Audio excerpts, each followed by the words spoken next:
Hello everyone. This is a very grumpy day 9. It is Wednesday, September 8th, 2010.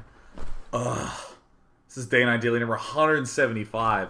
Oh, how cool. I thought I was going to be to do a daily today, but no, I'm grumpy. I'm a grumpy guy. I was grumpy yesterday too. I was just kind of tired yesterday. You probably saw me in the daily, slurring my speech, trying to be educational. Fortunately, the game was good, so I didn't have to be, but and I made the worst decision possible. After a very long day, where I was feeling kind of I said, I'll just finish up the evening with some games of Starcraft.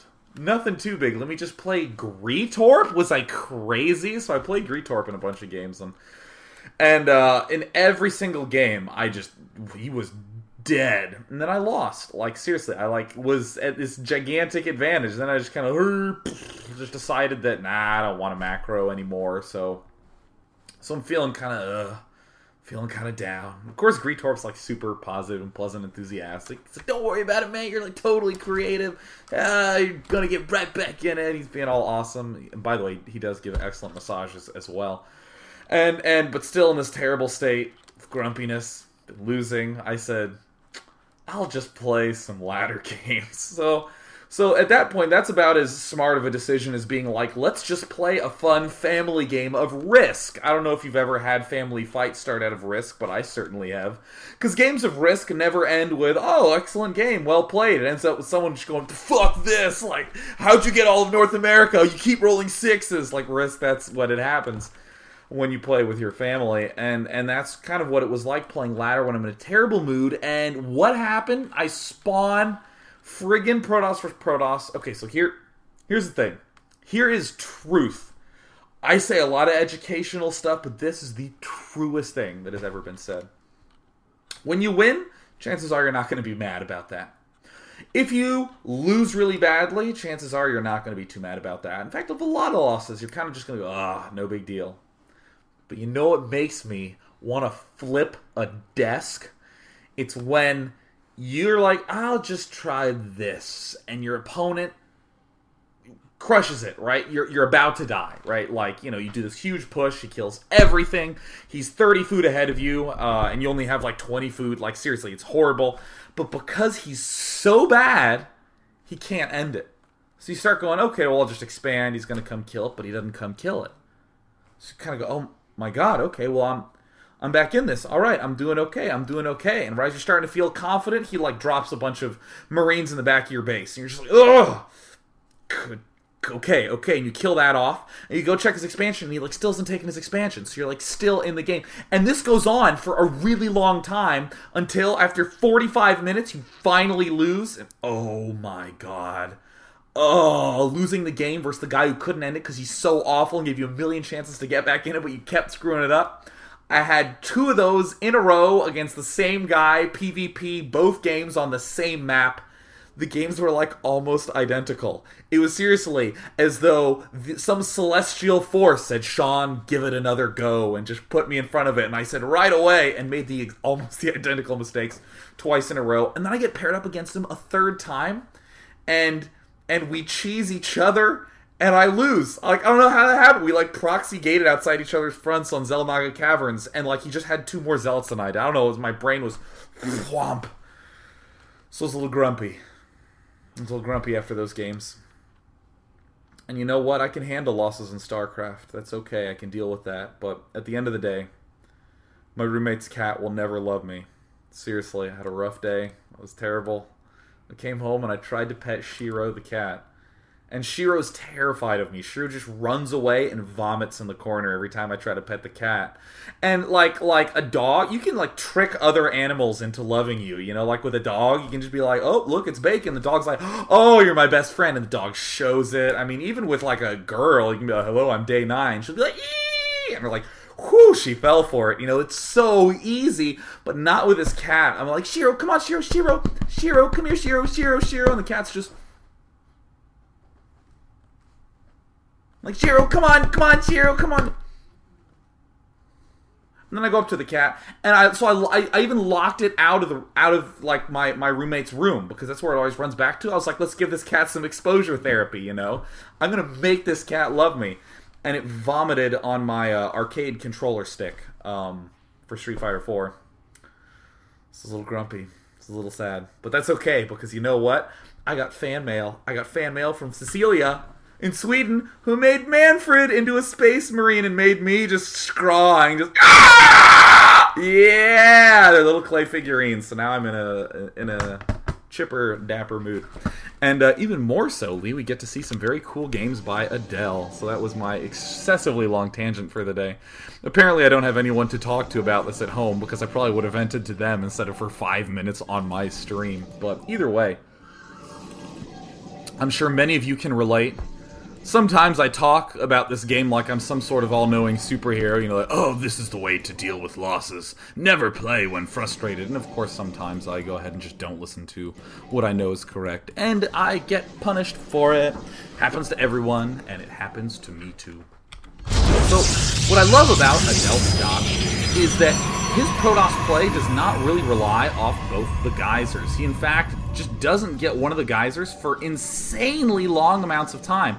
And we've seen players like HuK do this, where they don't get the geyser and will go 4 warp gates, but only make Zealots and Stalkers to skip the sentries altogether. And we're going to see why that's such significant logic in a little bit. But Adel, I model my PvT off his early play in the Zotac Cups, and now we're going to get the chance to steal some of his stuff against HuK here in Protoss vs. Protoss. This was in the finals of the GosuCup. This is game 1. We're going to be doing a little analysis of it, not a shoutcast for any of you who are newcomers. This is the Day 9 Daily, where we learn to become better gamers. So the usual, gateway down. Will there be a gas geyser coming up? You tell us, Adel. Yes, there's the gas geyser going down. This is what HuK's doing here, giving all the epileptic viewers at home little seizures and ability Pokemon. HuK doing his usual slightly later gateway. You can see that his gateway is a little bit behind Adel's, but everything that Adel is doing is pretty normal. By the way, I don't know if that's the correct pronunciation, A-D-E-L, Adel. That's how I would read it. I'm from America, and that is how the Hooked on Phonics program would indicate it would be pronounced. But he is French, so it could be something a little bit bonkers. Oh, yeah, I forgot that I have my sound maxed out, because, again, I was playing Greetor. Now I can actually equalize this. Today's for me. Seriously, I bet none of you heard any of that. All you could hear was, like, anytime there was a chrono boost, it was just like... And here I am, my quiet little voice back here, talking about unimportant garbage. But either way, it's fine now, it's fixed. But what I love that Adel Scott is doing is he is basically ignoring what a lot of other people are doing and just kind of doing his own thing. One thing I want to note that many people will sometimes not realize is that you don't need a lot of gas doing a lot of things. Often what will happen is people will get that gas, and they will find ways to spend the gas, and then as a result, they will tell themselves, it was a good idea to get the gas because I needed that money.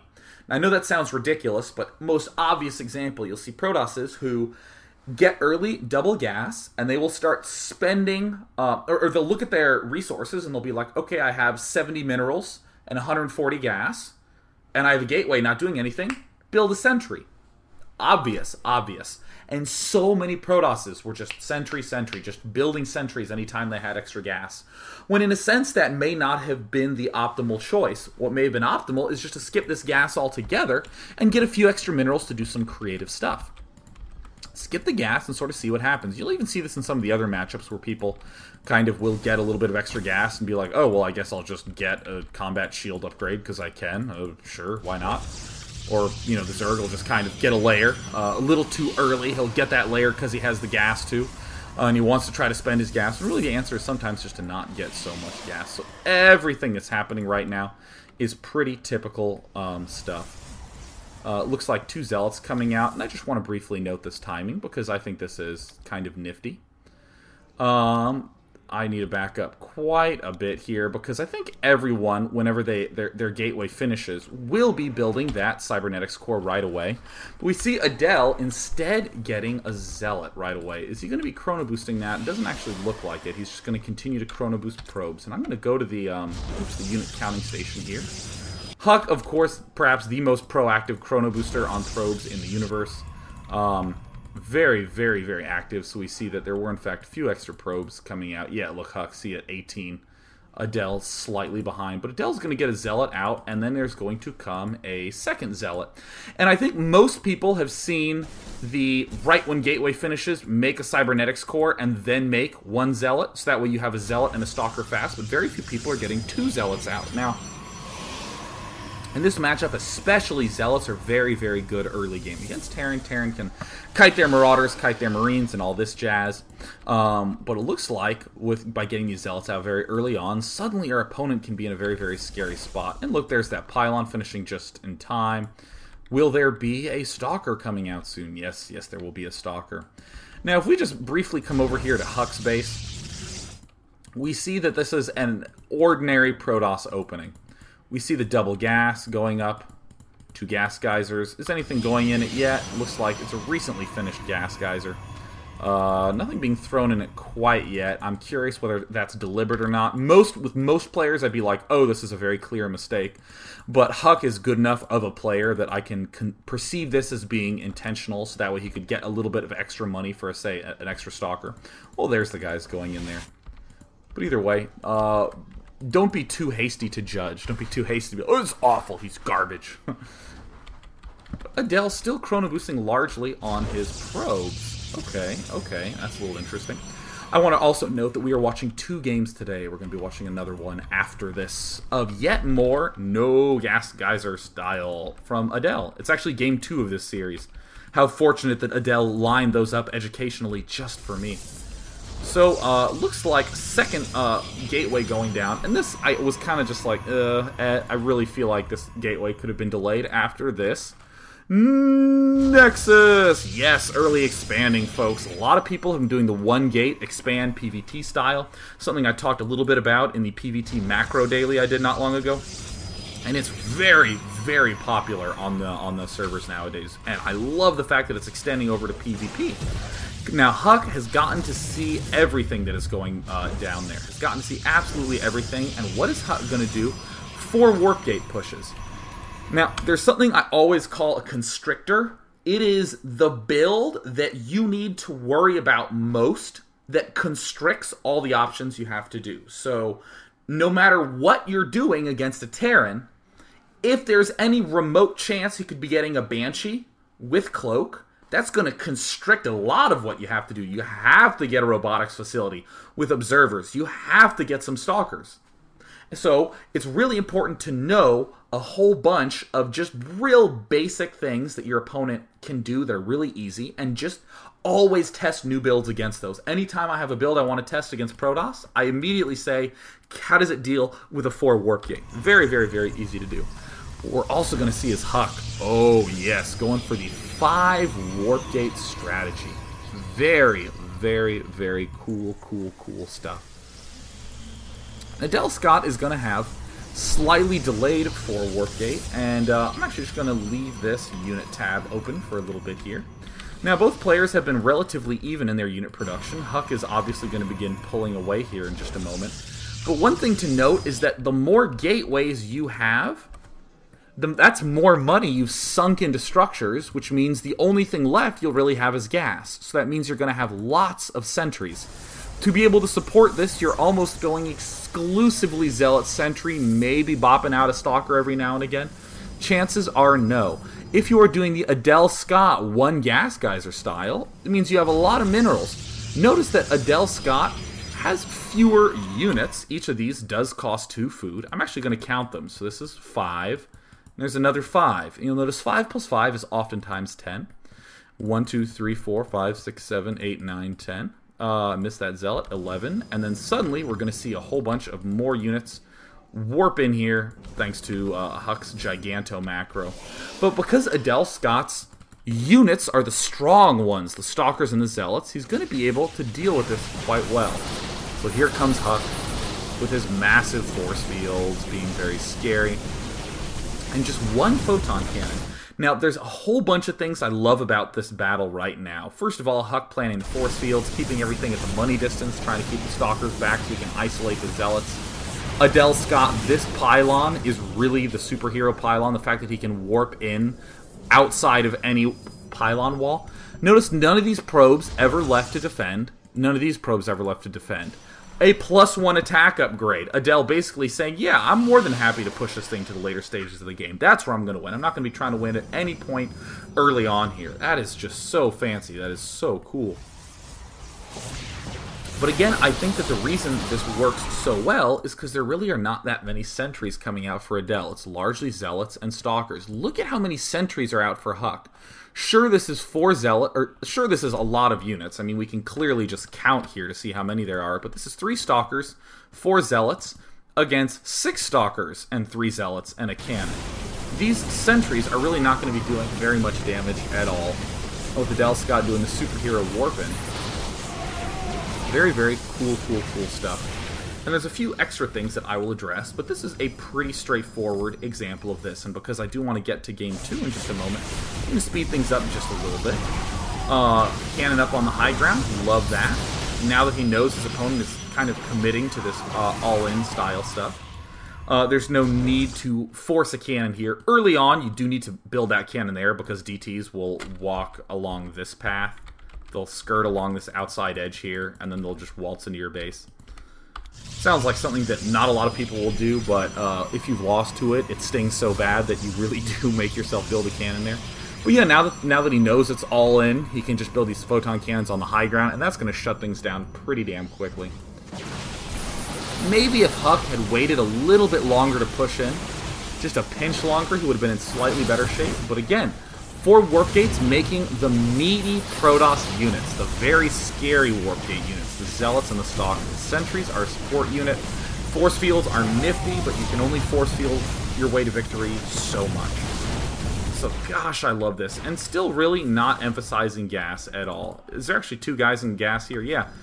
Still largely a 1 gas, more Zealots and Stalkers, and there's that +1 going down. That's quite a bit of damage, 15 per shot. The Zealots, of course, get a huge boost. They get +2 damage per shot. I still think Stalkers should have the +1/+1 damage boost. They should definitely get the +2 damage. I think that would be totally kick-ass. But now getting a Robo, and everything seems to be pretty much in Adel's favor, clearly. I mean, just going to the resource counting station. 70 versus 48, checking things like income a lot higher. Look at that harvester difference. Oh my god, Adel, in the midst of all this, was making probes. Oh, that's so awesome. That's so cool. And what does he opt to do? He's moving forward with the fast units that can easily retreat, and with the slow units knocking down the destructible rocks. Oh, Adel, I love you. Oh, you're so good. And you gotta be careful of that.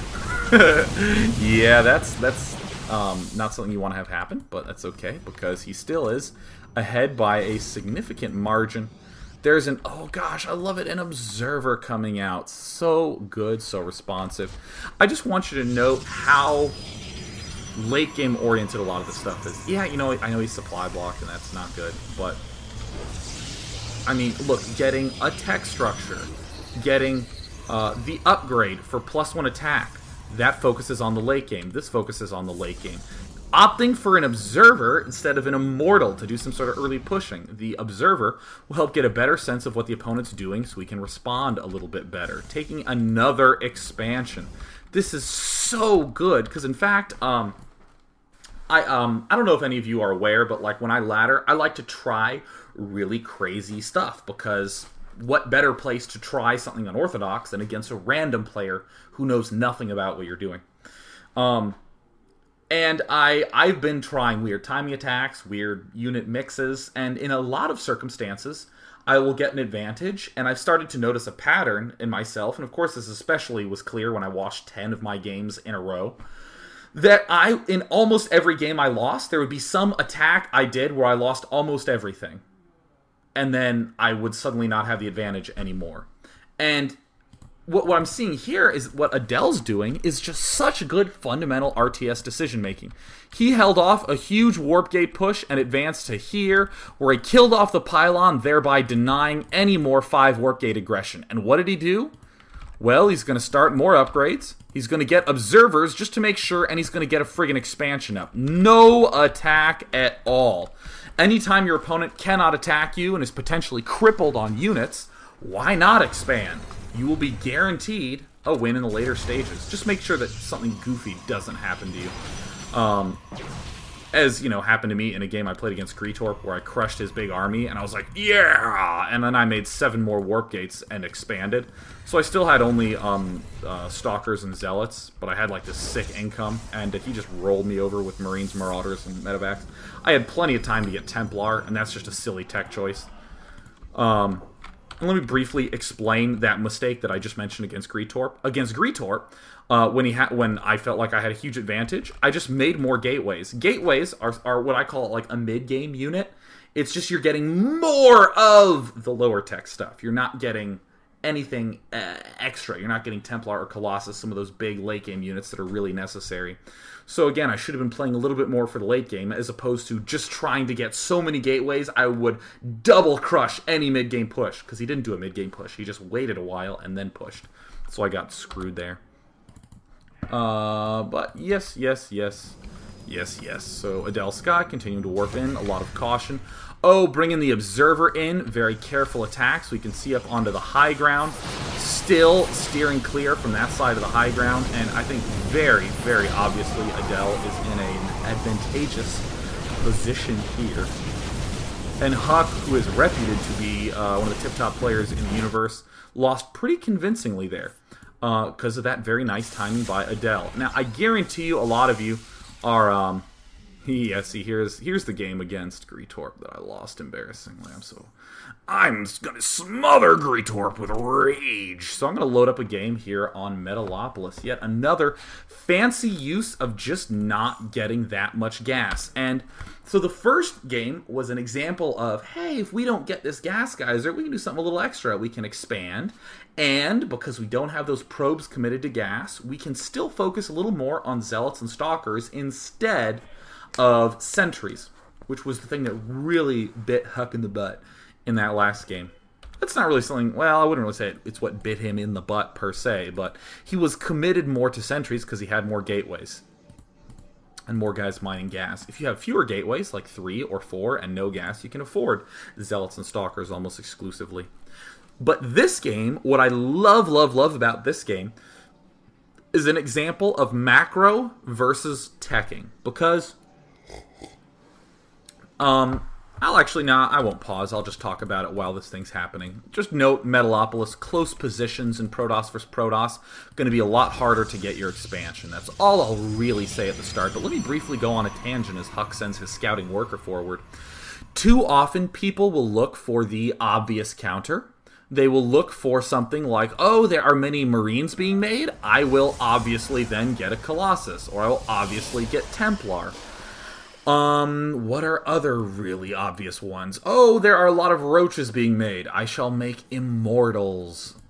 Very, very, very typical stuff. Or in Terran vs. Terran, he's making Vikings. I'll make Vikings. These obvious counters, right? You go to the unit table that you found in your unofficial StarCraft strategy guide, and you build what it tells you to build. But I want to introduce, I don't want to say introduce, but reinforce the idea that a lot of times, if you just have good macro, you can kill the shit out of whatever he's throwing at you, because you simply have more stuff. For me, in the early mid-game stages, if I am up against a player who is going Marine Marauder in small numbers, like a one-base thing, I'm going to rely almost exclusively on Zealots and Stalkers. I'm not going to try to do any of this Colossus garbage because I can get an expansion and go Stalker Zealot and stay alive. Yeah! That's why people are loving this early expand PvT style, is because it relies more on the macro instead of the fancy unit counter you found in the table. So we're going to come back to what Adel does a little bit here. He's doing something funny. Pylon, gateway, pylon? Wait a minute. Gateway. Okay, now I just want to state for the record, I do a lot of 2-gating. I have done lots of 2-gating, and this just seems very surprising and inefficient, right? It seems off. It seems weird. We go gateway, and then we get another gateway. It means that, yeah, we're not going to have that constant of Zealot production, but Just watch. Just watch. This is not intuitive at all, which is part of the reason I liked it. Now, HuK, again, playing very standardly, right? He's going gateway gas. He's getting another pylon. Just note this wall. This is so good. God, that's good. This is just great. Any zealot pushes that come up, when he retreats, he has to only worry about this area. I want you to just note the size of this green box. When zealots come up, this is the area that HuK needs to worry about. And zealots can pierce through the probe line to here. But if this were not there, it would be more like this area that zealots can get into. That's a lot more difficult to manage for your brain and just for your units in general. So HuK is going to see this and get a little bit confused. Now, in a usual 2-gate, you don't have any time to get a gas geyser that early. This is just way, way earlier than you would ever be able to do it if you did like what I do, which is like a 12-13 gate. Or if I'm feeling really, really economically friendly, it's a 13-15 gate. Now, HuK's doing what I would call the expected response. He is making another gateway. He sees 2 gateways, so I'm just going to build another gateway, right? Just instantly throws down. And by the way, notice more very clever walling. Now, suddenly, with all these structures here, zealots cannot really penetrate this line. Very, very cool. So there's the cybernetics core going down. These 2 gateways are going to be able to make double zealot. Yep, there it is, going down. And look, Adel still chrono boosting workers. I've hit every button except the one I want. And yeah, notice Adel getting ahead in 1 probe. HuK is having to... getting ahead in 2 probes. Wow, how cool is that? Suddenly, Adel is ahead in both workers and units. A lot of it is because HuK was cutting units, or cutting probes to get everything up, and because he got a cyber core a little bit faster. And here's the save up on the chrono boost for double stalker. This is a very, very funky build by Adel. Extremely odd. But I mean, he just really, really, really knows his timings. In general, when you're doing a push with zealots and stalkers at some point in the game, send the zealots out way earlier than the stalkers, because stalkers are super fast units. Super, super fast. So Adel got enough gas to get those 2 stalkers, and he has no problem at all backing up and making zealots. Again, relying on the zealots and the stalkers. Now, this just looks so bold. Look at him just darting right up. And already here comes a 4th zealot. And just look how much damage HuK's units took. HuK now chrono boosting. And oh, look at this. Rallying behind here. Very, very cool. Look. Oh, yes. Great coverage there. See, look. A little thing like this building placement made this stalker 100 times better. Or I'd probably say 2 or 3 times better if I want to use realistic numbers. I love exaggerating. 50 trillion times better. It makes it a little bit better, the fact that it had a wall off. We can see that Adel is able to get in here and be a little bit aggressive with these early units. This is very, very cool. Now, one thing that is a tad disappointing is that Adel's macro is a little bit high, and often it's good to just sort of pause the game state. And if we just note here, Adel has more units, and, oh, I hit the T button. I sometimes mean to hit the rewind button, and instead I just restart the whole damn replay. But, I mean, Adel just has a lot of everything, and I would just say that a big effect of this is because HuK took this second gas so early, and Adel did not, so he has a lot more money. Doesn't seem like he'll have a lot more money, but I mean, you can even see that the income is quite a bit higher by Adel. Look at that money income. Yeah, sure, his gas is half as much. And you know what? There's a battle going on. Screw it. Look at the income, right? Look at how much higher the income has been, even before these probes were being pulled off. So Adel's continuing to be aggressive. And look at him shooting at the probes. That's so cool. Just target firing the probes. This is something that you'll almost never see.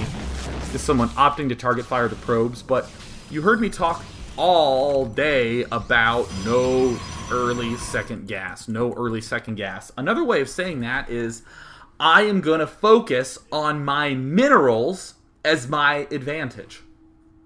I'm going to focus on a mineral advantage. You have all the gas you want. I don't care. I want to be ahead in the mineral war. So it's all consistent logic what Adel's doing. If I can kill off the probes, he will have less guys mining minerals, which means I will be more ahead in the mineral war because I'm going to force this fight to be about Zealots and Stalkers, not about anything like cutesy tech. And then, of course, Adel's going to be doing the good old 5 Warp Gate Throwdown. Yeah, this might look a little cheesy. It might look like he just went 2-gate rush into 5-gate, but we're going to see more interesting developments come out for Adel. So again, this pylon, I think, is just as critical as that other pylon on Lost Temple that was overlooking.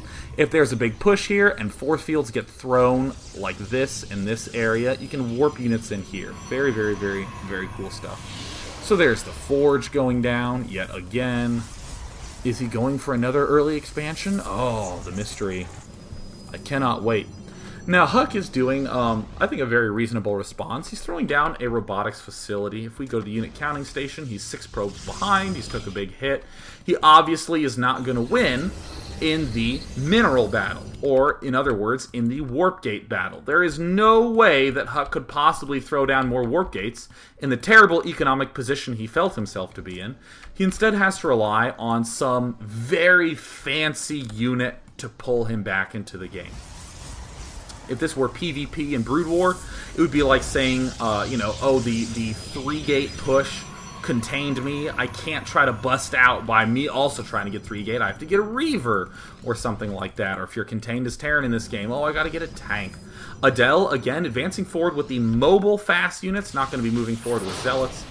Pokes just barely up the ramp and then backs away. And this is a win for Adel because he wasted 50 energy and took no hull damage. Very, very cool stuff. Stalkers going crazy.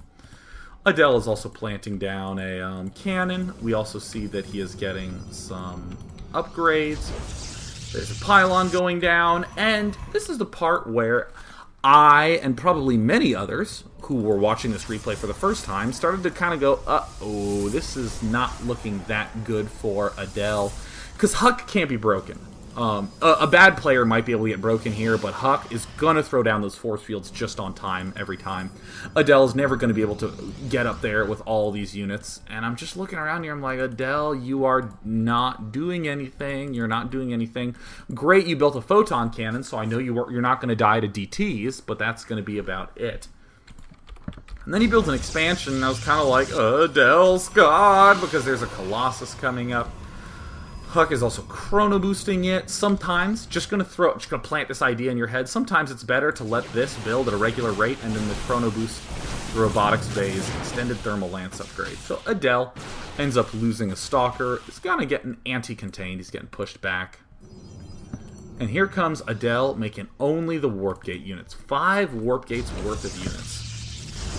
And so, again, you heard me say at the beginning, I wanted this to be a little bit of a focus on macro instead of fancy unit counters. Is Adel Scott going to get Immortals and a Warp Prism to kill this Colossus? No. Is he going to get more Colossi to kill the Colossi? No. Is he going to rely on something cool like Blink? No. He's just going to rely on basic units spread out. Now, just look at this mix. HuK at 67 food, Adel at 66 food. Looking at this, 9 Stalkers for Adel, 5 Zealots, 2 Sentries. Against the Colossus, 8 Zealots, 4 Stalkers, 3 Sentries for HuK. This looks like a very good spot for HuK to be in. But look at this very nice spread. People actually don't talk about this enough, that the Colossi becomes very, very weak when it can only be shooting 1 unit at a time. Like, yeah, it is just wailing on this 1 Zealot, but it's the fact that lots of Zealots can get taken down by 1 Colossus. So look at this, just very nice spread with the Stalkers pulling back, relying on 2 cannons, no probes, no panic going into Adel Scott's mind, just very calmly repelling this. And there really was not that much HuK could do about it. That was time to back away for HuK. That is so cool. I mean, he's out of force fields. And look at this great spread.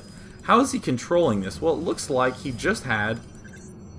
now he finally controlled all these, but a second ago he pretty much only had these Stalkers controlled, and these ones were being manually split up. You know, you hear me say this a lot, that 1 control group syndrome, how dangerous it can be. Because obviously things get clumped up and grouped together in a way that you might not want if you have everything in 1 control group. And when I said it, and even when other people hear it, like I know, like when I say it, I kind of mean... you should really be using more control groups if you can. But we can even see that, in a sense, In this battle that Adel was in, let me actually rewind to this battle. This is actually insane that this is true. But in this battle, these are the only units that are actually hotkeyed. And as a result, Adel is actually individually positioning these guys. Yeah, because they're not in a control group, but it kind of helps improve the awareness of the situation. The fact that he's relying on his mouse hand to really position these guys. Here I am trying to position these guys here, and these up here, and this guy back, and all this jazz. But really, again, one control group syndrome doesn't just mean use more control groups for the sake of using more control groups. It means use other techniques to position guys on the map, because this is the only thing keeping Adel alive, is his brilliant macro off these 5 gateways, and the fact that he has good arcs, good positioning. Again, he's only going to move forward with the fast, nimble units, not going to move forward with Zealots and Stalkers here. He's going to come up. Oh my goodness, it's a Nexus. He's going to try to snipe down this Colossus. Notice how quickly that health dropped. I think a lot of people don't give the Colossus credit enough for dying quickly. And here's the whoopsie-doopsie daisies. This is why, yeah, you could move forward with the Stalker, but this is the second game in a row where we've seen Adel Scott get a little bit too overeager. But oh my goodness, Adel Scott coming forward with yet another huge force. This is just 5 warp gates. Just 5 warp gates. Upgrades is getting close to 1-1. It's all gateway unit emphasis. It's all macro emphasis. It's getting upgrades to make those gateway units better than your gateway units. Things getting a little bit clustered here, but we can see some independent movement here going on. Some more reboxing, some more readjusting, and that's fancy. I like that. I'm into that. Also, HuK is only just now getting enough money to be able to produce off more than just these 2 gateways and 1 robotics facility. Colossi are expensive, especially that Thermal Lance upgrade is super, super expensive. And hey, look at this. Splitting up his units. He does only have 1 control group of his units. These are being individually controlled over here, but again, it's about that really, really good positioning. Chrono Boost going down. And there is another push by HuK. Most people would want to be in HuK's position. Let's just ignore the unit counts for a minute. Most people would want to be in the spot where they have 3 Colossi, they have their expansion, they're already, you know, pretty far down the tech tree because they have this Colossus up. Most people would not want 5 warp gates and a forge, but Adel proving us wrong yet again. And I just want to state for the record, that's an awful position for these units to be in. But now they're finally backing up, and look at this tremendous arc. This is great. Look how huge that spread is. HuK has to run, and he's just getting tracked down. Look at that poor Colossi. Oh my gosh, sniping it so hard. Doesn't this remind you of Marauders? People love talking about, oh, the Marauders are so imbalanced, they can run up and snipe off the Colossus. Colossus is just a vulnerable unit. Super vulnerable to macro whenever the Colossus is in a small army. And we can see right here exactly why. Sure, Adel Scott got a big advantage with that very good push early on, but this is a monumental smashing of that army. That was just completely one-sided, and here's the push forward, and HuK can micro this as much as he wants, but without enough units, it's hard to handle this high of a unit count. The game was still reasonably close, especially if HuK didn't quite get broken as much as he did. That would have been a little bit closer of a game, but we can still see the overwhelming force of just macroing. And of course, it's not just, hey, macro, her macro. It's the fact of little things like delaying this gas for a very, very long time. And how that ends up helping us get the expos fast and all that good jazz. So there's the good game. By the way, this is a nice little tactic to move these guys behind. But isn't that cool? Wasn't that cool stuff? Wasn't that just hip? I'm going to go ahead and take a question from the channel. I just think it was just so cool. That was just so great.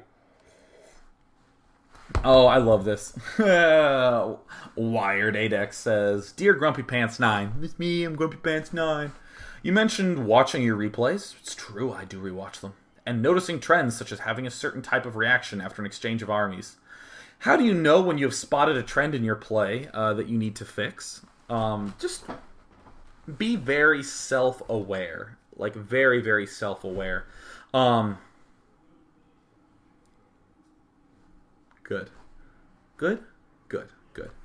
So, for instance, when I'm playing, I notice this a lot of times after the fact. I get this feeling of, Have you ever been outside on a really hot day and you're driving around?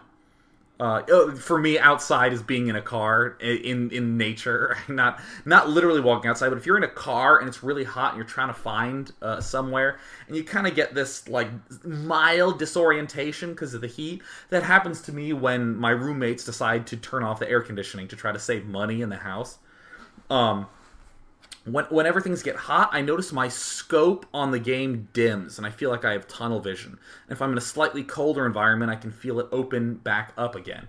Or if I'm just noticing that my money's high, I kind of just like, and I don't do too much sophisticated stuff in the game. I try to not do that much thought in the game. I try to just do basic in-game decision making and try to focus on execution, on macro, upgrades, scouting, watching the minimap. But afterwards, whenever I would kind of have this feeling after the game, I've now identified that it is like a lot of times bad macro and bad fundamentals. And when I rewatch the replay, that feeling of my money felt kind of high, I wasn't feeling good, I will just only watch my layers, or excuse me, my hatcheries, and see if my larvae are producing stuff. If they're not, then that's not good. That's really bad. So I just tend to think if it's a trend and double check myself. And sometimes your trends will be as obvious as, man, why do I always do that? Why do I always do that? Or sometimes they'll be a little bit less opaque or less transparent, but you just need to have a lot of awareness and just double check yourself. A lot of times I'll say something like, man, you know what? My macro didn't feel really good that game, and I really think he was out-expanding me. And then when I rewatch, I was way out-expanding him, and my macro was fine. I was like, whew, good thing I wouldn't have bad macro that game. All right, cool. And I just continue on right away. Here's a great question by KZN, who is a regular viewer. Hi, KZN. I see you there in the chat, as usual. KZN says, Day 9, a lot of fast expand builds feel blind to me, in that there's a long period of time between when you can start your expo and when you can get your first observer out. And during this period of time, I have no idea what to expect from the opponent. This is even more important in fast expand builds that need to be quickly aggressive against certain responses. How should people go about scouting after probes become ineffective, but before observers are out? I was actually having a discussion about this with the designer of this banner, Bernard from Barcelona. There's a couple of techniques. The first one, and the most important thing, is scouting his front and making big judgments about what you can see at the front. Because you're saying something like probes become ineffective, but what you're really saying is my probe cannot get in there and see the structure that I want to see. Or see if there's a tech lab on that starport if he's going Banshees or something like that. So this is what I mean. So step one in counting the front. Step one is always list out all the shit that kills you. Like, literally say it. And be specific. Don't say, I'm dying a lot to Marauders. No, you're dying a lot to someone who goes, barracks, fast tech lab, gets the concussive shell, and as they're adding on a second barracks, that will eventually get a tech lab, they also start researching stim, and they push off those 2 barracks in that timing with stim and 8 Marauders, and I'm having trouble holding it off. Get real friggin' specific. And once you start getting specific, you'll start to realize that there really are not that many different things going on. There really are not that many Marauder pushes with stim fast in TVP. And if it does look like there are more, you'll start to realize, well, oh, that's actually just a shitty Marauder push. There's the really good 2 racks Marauder push. There's a really good 3 max Marauder push. Or excuse me, there's a really good 1 racks Marauder push. There's a really good 3 max racks Marauder push. And all the other Marauder pushes are worse than one of those 2. So cool. That's the only 2 things I'm worried about. I'm planning those down. And then I'm worried about fast Banshees. I've just suddenly made this about Protoss vs. Terran fast expanding. So and then there's fast Banshees, and there's this tank Marine push I'm worried to. And then you'll have like 4 or 5 things. And then start getting real self-aware of what you're doing versus what he's doing and when to scout the front. Because you can always get a probe up to the front lines or get some Zealots and Stalkers up to the front lines. Here's a timing that I know. Here's my early expand build in Protoss vs. Terran. I will get a Zealot, a Stalker. Sometimes I'll get a second Stalker. But basically around that time I expand. Just throw it down. This isn't fancy. Almost everyone is doing this in PvT. Not almost everyone, but probably like a lot of people, especially the ones I've played against. But I know that if I push with that Zealot and that Stalker, and I see his front, and at his front there is 1 Marine and 2 Marauders, I definitively know that he went 1 Marine out of the barracks, out of the tech lab, and then made 2 Marauders. I can just tell you that right now. That's what he did. So I have a good sense that he is not going for Banshees, and I don't need to worry about that. Sure, I am blind in this situation and cannot see that there are no Banshees there, but I still know, damn, I gotta make 4 Warp Gates now before I even get the Observer. I don't need to scout him. I know there is a big threat coming right now that I need to account for, and you know what? I'm gonna push back a little bit too. So the first one is counting the front, and there's no, like, that's a very general statement, but do a lot of, when I have this, he should have blank at the front. When I have this, he should have this at the front. And so immediately your question might be, well, you know, what if he just leaves 1 Marine at his ramp and I can't get up? Then go attack with your Zealot and your Stalker. And then he will be forced to bring all his units to the front, draw things to the front, and just count the units at the front. Very, very common technique used in Brood War. Extremely common. The second thing about it being blind is that a lot of good expand builds have a very fast push in them. Sorry, I just did that motion and saw it on webcam and found myself to be decidedly cool. So, by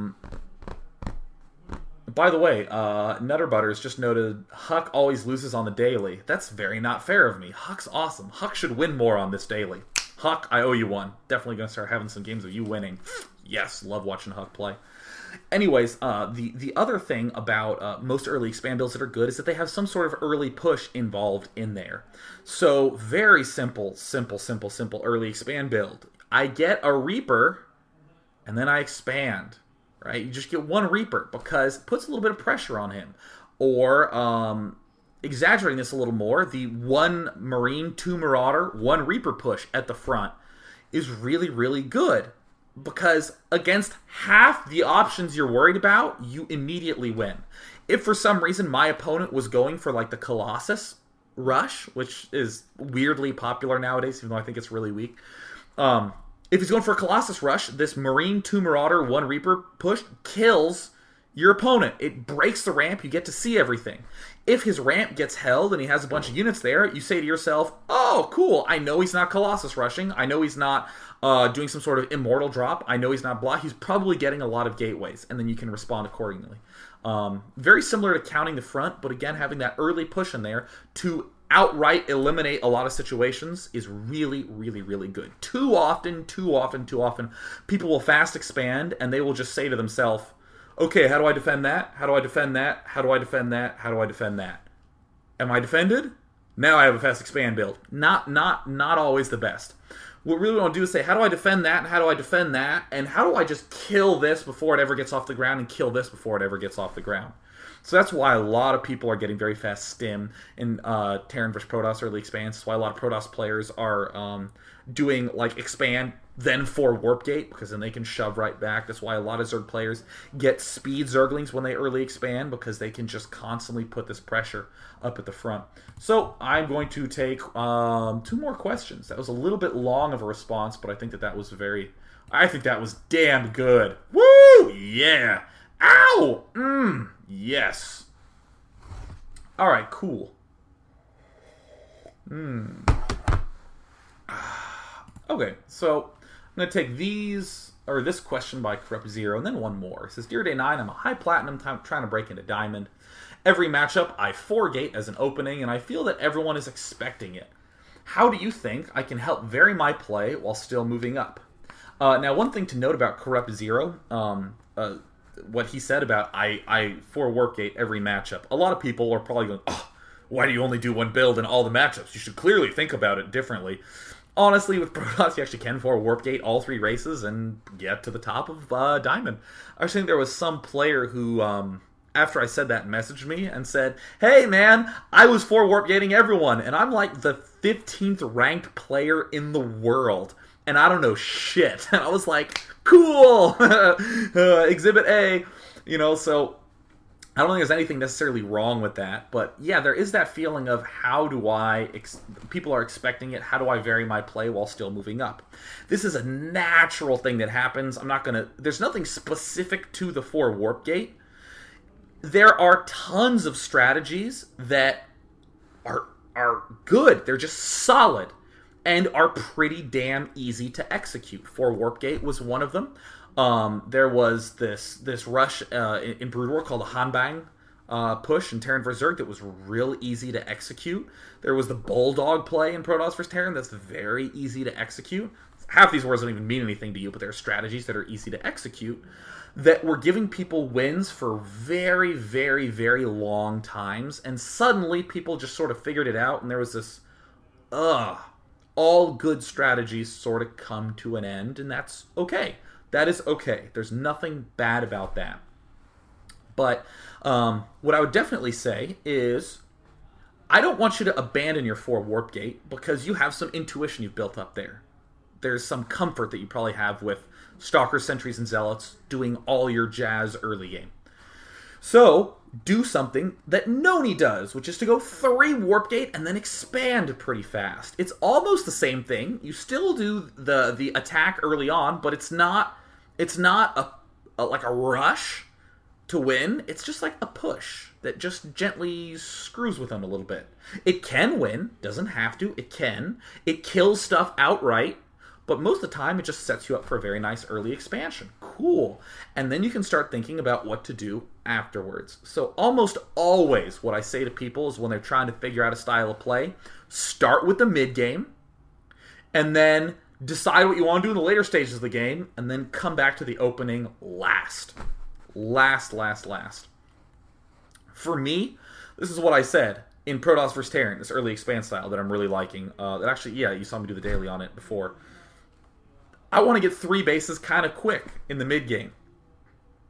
3 bases kind of quick and be having a lot of gateway units, still probably on 2 gas. So I want to have like 8 gateways, 3 bases, and getting Zealot leg speed.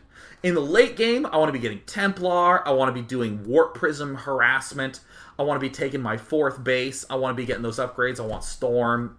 Great. So I have my late game planned out, I have a framework for my mid game. Now let's go back to the early game and try to get here. Is going for an Immortal drop the best way to get there? Is going for a 1 gate fast expand the best way to get there? Is going for a 4 Warp Gate and then expand, again, is that the best way to get there? Then you can start answering all these little questions for yourself. So I will answer one more question. Hebus asks a brilliant question that is very general, very applicable to everything. Dear Thought Hammer, it's me. I'm Thought Hammer. I'm Day 9, and I'm Mr. Grumpy Pants. Hebus says, I'm trying to review replays of my games, but when I'm looking at them, I don't know what to look at. What advice could you give us about reviewing replays? What's the things we should look at? I love enumerating things. There are 3 different ways that I look at replays, not including entertainment value. One is, how's my macro? Is it good? Let's find out. I don't watch any of the battles. I don't watch dick. I just look at my unit producing structures and make sure they are constantly building stuff. And I cringe every time an SCV isn't making. Oh my god, I need to make more SCVs.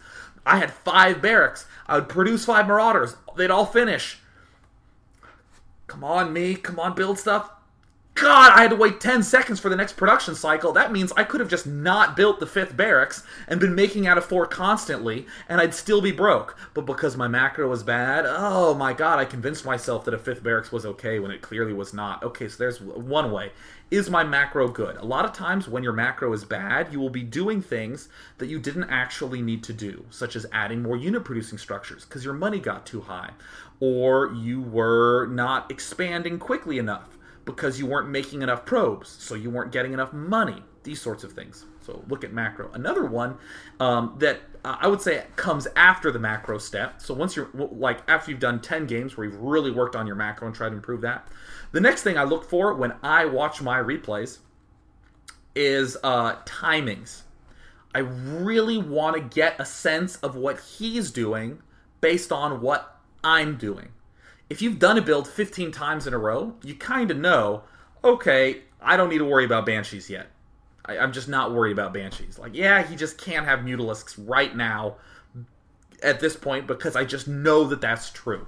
And you rewatch the replays and you get a sense of what you should be scared of. Because a lot of times you just have fear of something happening when there's no need to. They would have never happened. So that's the second thing. I do a lot of timings. Like you heard me say just a little while ago, in PvT, if I see 1 Marine, 2 Marauders at the ramp, at this specific point, I know exactly what his opening was. Yeah. And the last thing that I look for is just like strategic type stuff, where I will look at his base and then say, was he vulnerable here? Maybe I could do something a little different. Like, wow, he moved out to attack, but his natural expansion was totally undefended. I could have just countered it. Or, he doesn't have any turrets here. Why don't I start doing some more Warp Prism harass? Or, gee, I'm starting to notice I'm having an incredibly tough time breaking Terran players in the later stages of the game. I should start getting more Nidus Worms. Hey, I now, like, that last one is like the idea phase, where I'm kind of just like, oh my god, here's all the stuff I want to try. But it's just as important to do is my macro bad? Let me just look at my macro. How are my timings doing? Because a lot of times, for instance, you will know a timing like at the 7-minute mark, Mutalisks can be there to threaten me. I don't actually know if that's true, but I just pulled the number 7 out of my head, because that was a number from Starcraft 1 I have floating around in there. Mutalisks can now get me. And then if you do another build, and it's like 8 minutes, and you have no anti-air, you can say, well, shit, I haven't lost with this build yet, but I know in a theoretical world, I'm dead to Mutalisks, and I got to start accounting for that. So you can start using, number 2, you start using all these timings you figured out to be a better gamer. Hot damn, I answered the shit out of those questions. Took some questions, and I pooped on them. Bam. Wow, yeah, yeah,